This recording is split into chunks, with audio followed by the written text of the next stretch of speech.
All right, so this is my graph. I think on this axis there's something like the opportunity scale, and I think the bottom side is something like time. And let's say we have two people side by side, and let's say it's you versus your arch nemesis, which is the procrastinating you. The person that says, no, I'm not going to let courage be my goal. I'm going to do something else. We call him Stephen, not Steve. Yes. So Steve is the guy that's going to take action. That's your name, whatever you are. And then Stephen is the guy that won. Let's say, this is ridiculous. Let's say Steve is blue and he starts in the normal sort of spot, right? Fairly flat line. We're all in the same time. And let's say Stephen is in a very similar position, okay? They start in the same spot. Here's what I think happens in life. Let's say Steve's cruising along and he says, you know what, I'm going to take what Darcy said. I'm going to start taking action this day, this week, this month, this 6 months, and I'm just going to keep moving forward even if I'm afraid.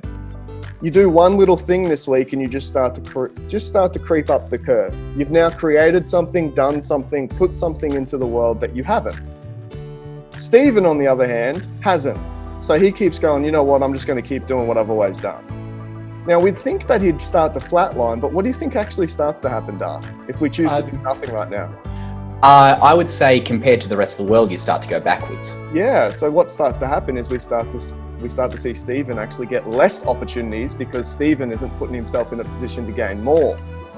You ever notice that the people that have got all of the stuff at the top seem to get more and more stuff at the top? More opportunity.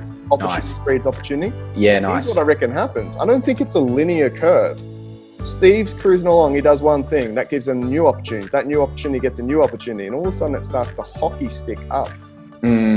Because opportunities breed opportunities. One thing that you build helps you build the next and the next and the next. Stephen goes, no, you know what, I'm not. We're going to think it's going to be linear as well. By contrast, he actually does the opposite. And so where I think there's huge opportunity for us right now as a community is the gap of you versus your arch nemesis you, by you just simply taking little dot point, day after day after day after day after day. See how this works, team?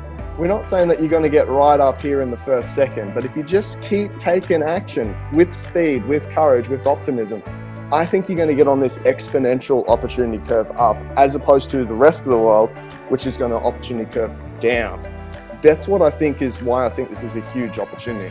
Man, this is really cool, because at the end of the day, you are going to do one or the other. You kind of don't have a choice. We don't have a choice in life, Steve. You're always going to be doing one or the other, whether you like it or not. Yeah. And you can choose to do nothing, but essentially by doing nothing, you're choosing to actually go backwards.